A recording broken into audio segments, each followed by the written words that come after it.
আসসালামু আলাইকুম, আশা করি আপনারা সকলেই ভালো আছেন।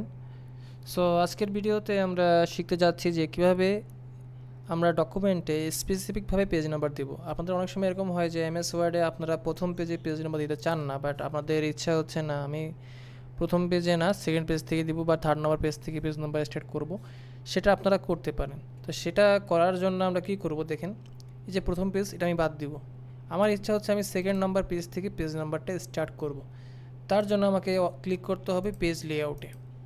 ঠিক আছে, এখান থেকে breaks and next page, then ইনসার্টে ক্লিক করব। ইনসার্টে গিয়ে দেন আসবো পেজ নাম্বার। এখান থেকে দেখেন অনেকগুলো অপশান আছে, আমি টপ অফ দ্য পেজ বা বটম অফ দ্য পেজ যে কোনো একটা ক্লিক করতে পারি। আমি বটম অফ দ্য পেজ নিব, দেন এখান থেকে আমি যে কোনো একটা পেজ নাম্বার নিয়ে নিলাম। দেন এখানে একটা অপশান চলে আসবে অটোমেটিক, দেখেন লিঙ্ক টু প্রিভিয়াস, এই লিঙ্ক টু প্রিভিয়াসটা অফ করে দিব। অফ করা শেষ আমার। ঠিক আছে, এখান থেকে চলে যাব ইনসার্টে। ইনসার্টে গিয়ে then again the page number, then আমি চলে আসবো ফরম্যাট পেজ।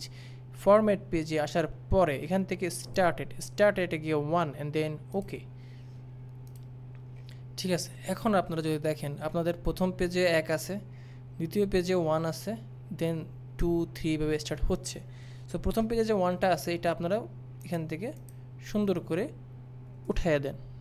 ঠিক আছে, সো এখানে আর প্রথম পেজে কোনো 1 নাম্বার দেখাবে না, কিন্তু সেকেন্ড থেকে 1 পেজ শুরু হয়ে গিয়েছে। দেখেন প্রথম পেজটা খালি, কিন্তু সেকেন্ড থেকে 1 2 3 এভাবে শুরু হয়ে গিয়েছে। সো আপনারা চাইলে এটা থার্ড নাম্বার পেজ থেকে বা ফোর্থ নাম্বার পেজ থেকে শুরু করতে পারেন। আশা করি আপনারা ভিডিওটি পেয়ে খুবই উপকৃত হয়েছেন। যদি আপনাদের ভিডিওটা ভালো লাগে থাকে অবশ্যই আপনারা এই ভিডিওতে একটা লাইক এবং কমেন্টে জানাবেন কেমন লেগেছে। অবশ্যই চ্যানেলটা সাবস্ক্রাইব করবেন এরকম নতুন নতুন ভিডিও পাওয়ার জন্য। ধন্যবাদ সকলকে, আল্লাহ হাফিজ।